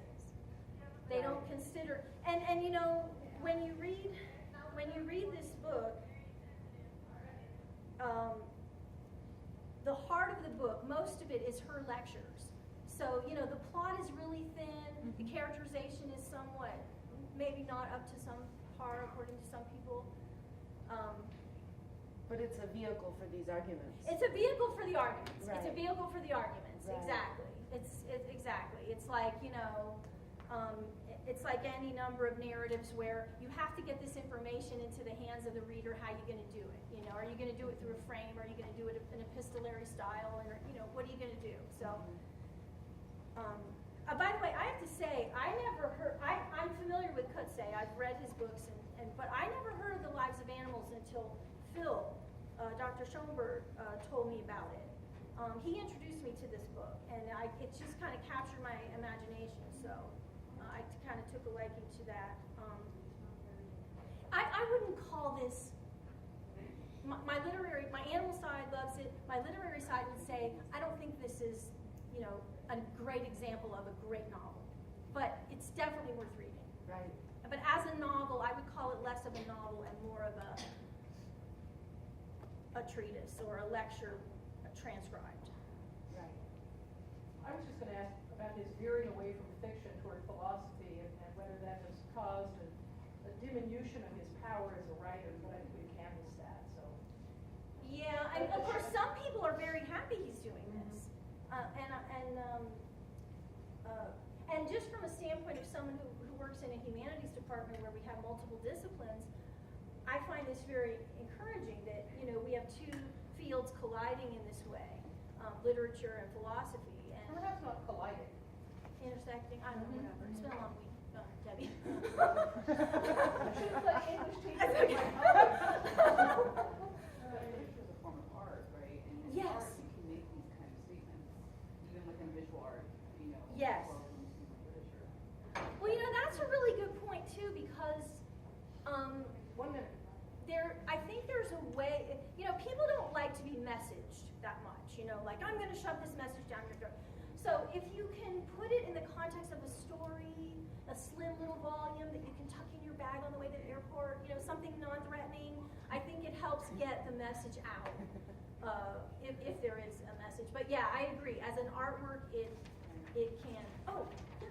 One little shout out for philosophy. I think you're right, but one distinction we can make insofar as there's an argument, it's philosophy. You can certainly have arguments in a work of art. Oh, you know? good, okay. So I think maybe that's the way to cash that out. That is a good way. Okay, excellent. All right, awesome. Because philosophy isn't just about a message, right? It's about reasons for what we believe and inference. So, Yes. yeah. That's a good point, Bill. Let's end on that note. Perfect.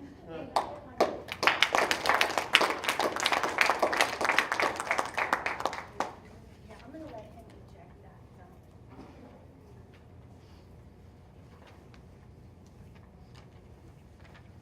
So Dr. Mark Chu received his degrees from Brigham Young University, Hawaii, and Kansas State University, specializing in social psychology. He came to WNMU in 2011 and has focused mainly on mentoring student research and professional development. Mark is also interested in the psychology of voting habits, especially as pertains to what happened about 2 years ago.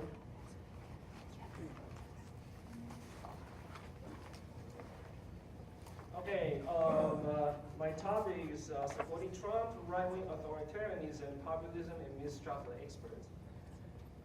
So first, I need to talk about a construct, a trait called right-wing authoritarianism, RWA. It has the three components: authoritarian submission. So those people, they are more likely to submit, obey to the leader, authority. Authoritarian aggression, they are more likely to be aggressive to the outgroups, or the people who are perceived by the leaders as deviants, right?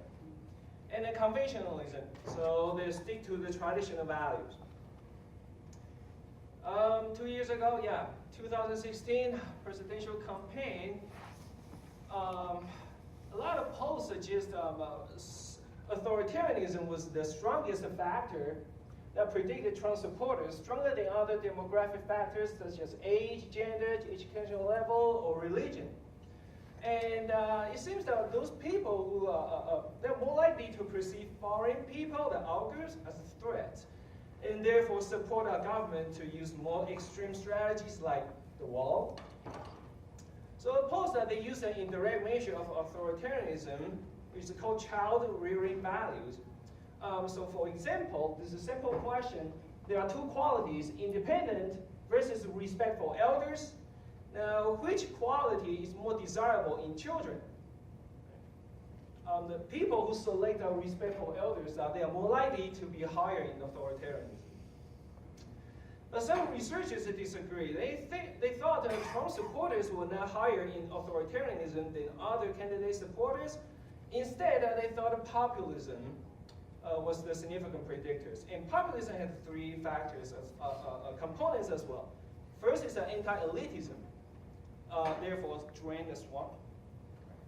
American identity, so make America great again, and mistrust of experts. Now, from our view, mistrust of experts is arguably the most interesting characteristic because it indicates that emotion can override the facts provided by experts because they think experts cannot be trusted. We tried to get help of the researchers, but couldn't, they never respond, so we developed a scale to measure this attitude. Now, in terms of the relationship between RWA and the mistrust of experts, we predict RWA should be a significant predictor. Because people hired in RWA, they tend to react to threats with fear. And as a consequence, more likely to dismiss experts' opinions and go with their own guts. Right? So for example, a study suggested that even though over 10 years, a significant number of news and reports and a dual-party Senate committee investigated in this case, they all stated otherwise people hired in RWA still held different perceptions about Iraq war, and thus they supported more military actions. Now, in terms of the relationship between RWA and populism, we predict that they should be related. Obviously, there's some difference. For example, the RWA obeys to authorities, but populism, they fight against elites. However, in order to fight against anything, you need a leader. And therefore, you see some similarity here. So we believe they should be correlated. Finally, finally, the factors that predict supporting Trump. We predicted the RWA, populism, and mistrust of experts. The three variables that should significantly predict supporting Trump. So we have three hypotheses. RWA should be a significant predictor to mistrust of experts. RWA should be positively related with populism, and the three variables that should significantly predict the supporting Trump. So we gathered 111 participants recruited from classes in online forums such as reddit.com, topic.com, and we provide incentive of a chance of winning a gift card. There were 73 females, mostly are white, as you can see, 62%, and age range from 18 to 70, but the mean is 33. We used two scales to measure authoritarianism. The first is RWA, so simple questions. God's laws about abortion, pornography, and marriage must be strictly followed before it is too late. Violations must be punished. And another scale measuring is what we just mentioned, child rearing value.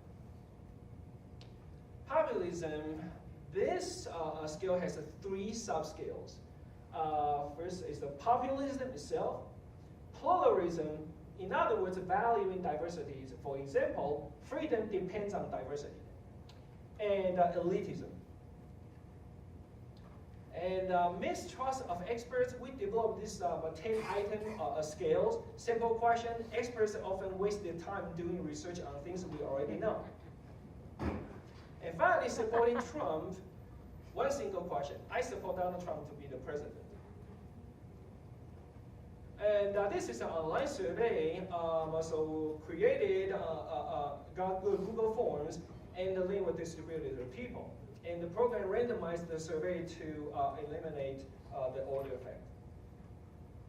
The result, the reliability of us says that most of the scales are reliable, except the two subscales, populism and elitism. They're pretty much here and there, so we exclude them from the research. And this is a correlation matrix. Maybe I'll bring you to attention about this factor supporting Trump, which is related to a variable to RWA 0.32, and also negatively related to pluralism, which is valuing diversity. In other words, the more people support Trump, the less they value diversity. All right, so specifically, hypothesis 1 was supported. RWA and mistrust of experts was significantly correlated. And look at this 0.50. This is quite impressive. Usually when we see 0.25, we will be really happy. 0.50 is good. Okay. Now, we also conducted a hierarchical multiple regression. Long story short, the lower the educational levels, the more mistrust of experts. Also, the higher the RWA, the more mistrust of experts. Hypothesis 2 was partially supported. The higher the RWA, the less likely participants valued diversity. And finally, RWA, populism, and mistrust of experts partially supported because only RWA was a significant predictor. Pluralism and mistrust of experts were not. So the summary of all the discussion of the findings. The results suggest that the RWA significantly predicted mistrust of experts, and the lower the education level, the higher the mistrust. RWA significantly predicted the support of Trump, but the mistrust of experts was not. And also, the more people support, the more support of Trump, the less valuing of diversity. The higher the RWA, the less value of diversity. We had really serious limitation. We couldn't find people who support Trump. Yeah. Well, I'll tell you about some stories later. 64% of the people rated 1 on a 1 to 9 scale. So only about 22% of people rated 5 or higher. Now, future direction, the mistrust of experts skill we developed had acceptable reliability, so we want to conduct more studies to validate this skill. Representative references, and also this is a skill we developed. Thank you.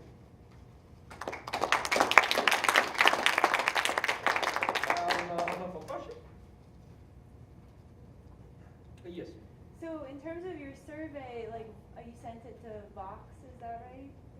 I sent it to reddit.com, topics.com. Yeah. So do you feel like not being able to find supporters on the other side was related to the sites used, or? I don't know. Actually, reddit.com has a site totally devoted to some Trump supporters. It does, yeah. And actually, I pretend well, you can tell I'm not a Trump supporter. So I pretend I was a Trump supporter and say, oh, I'm conducting this survey to show how great Trump is. Not a single soul filled out the survey. I was kind of like the air being ignored. So they didn't trust that you were sincere. I guess so. Or maybe it's not in their nature to do things academically. I don't know. I have no idea. Could I, yes. A question, and when you said that, I thought about there are people who support Trump who do not publicly say it because they're ridiculed or whatever. And so could people have thought that maybe the survey wasn't confidential or what have you, and maybe that could have been a reason? We tried very hard to hide it. So the question supporting Trump was at the very end of the survey. Yeah. And we named this study, as innocent as possible, like social value, things like that. So nothing is mentioned about Trump. Were they gassed? I mean, maybe. We don't know. So there's always a tiny risk. So yes. So what prompted you to take this research? This just. I didn't hear that. Could you speak? Why I did this study. Yeah, and the uses to which you're going to put it too. Yeah, that's a very good question. I just feel personally, I feel I'm a lot of chaos. Okay, let me be objective. I think Trump was not a typical politician, but he get a lot of followers. So this phenomenon itself deserves a lot of attention. So yes. So you said Reddit. What was the other source of? Topic.com. Who are the typical members of these contributors? I think it's from all kinds of backgrounds. I have seen some people, probably more scholarly, and some people, they just random people and talk bad things or good things. I think it's all kinds of people. Are these typical databases that people in your field access when they're doing studies like this? Are there others? No, yeah, not really. Are there parts of the country that are more represented in these databases, say the coast versus, the interior United States, where we know President Trump has more support? I don't know. See, this website, in my opinion, was my best bet to find some supporters. Because there are all kinds of people over there. That's just my, yes. Last question. Okay, so you said that your topic was right-wing authoritarianism, populism, and mistrust of experts. What kind of people support Trump? But you didn't ask about Trump until the very end. How did you make the connection that these right-wing authoritarian people support Trump if you didn't ask about who they, No, it's just, use a correlation. So those are the Likert time scale on 1 to 5, right? And I measure those variables, and then finally I ask them how much you support Trump. And none of them did. Not all of them. If none, then there's no. 5.5 or something. Yeah, it's just 2/3 of the people don't support Trump, but there are some people that are hardcore. Yes, but what I'm asking is how does this show? Are you saying that these type of people do support Trump? More likely to. Okay. Yeah, nothing is 100%. But that was your hypothesis. Yes. I'm partially supported though. Yes. Yeah. So this is not. from the study, my take was there are a lot of different type of people supporting Trump with with different reasons. On all Yeah. income brackets. Yeah, definitely. But it seems more likely people who support Trump they have a fear. I wonder what the question would, if you had asked, how many of you, if you had asked, how many people voted for Trump as the lesser of two evils? You know what I'm saying? Like how many people might have just voted for Thank Trump? you. Yeah, but the question I asked was not did you vote for Trump? Vote for Trump. I just did you support it? Yeah, I know some people will say, oh, but I don't like Hillary Clinton, or I'm a hardcore Republican. I can never vote for Democrats. But this is not the focus of I'm not focusing on voting behavior.